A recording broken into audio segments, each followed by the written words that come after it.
Last summer, I took a solo road trip through the mountains.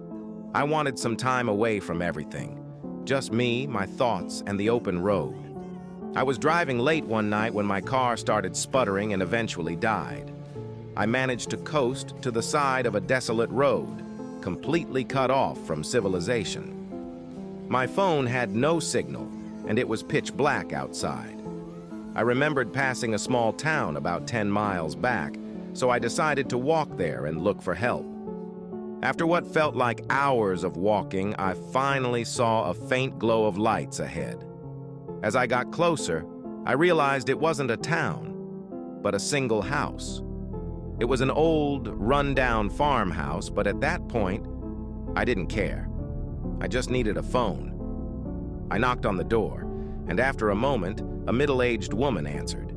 She looked startled to see me, but eventually invited me in. The inside of the house was even more decrepit than the outside. The wallpaper was peeling, and the furniture looked like it hadn't been touched in decades. She offered me some water and let me use her phone. I called a tow truck, and they said they'd be there in about an hour. While I waited, I made small talk with the woman. She seemed nice enough, but had an odd way about her. Every now and then, she'd glance at a closed door at the end of the hallway with a nervous look in her eyes. I asked her if she lived alone, and she hesitated before saying yes.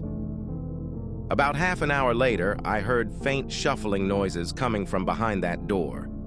I asked her if she was sure she was alone. She laughed nervously and assured me it was just the house settling, but her eyes told a different story. Follow for part 2.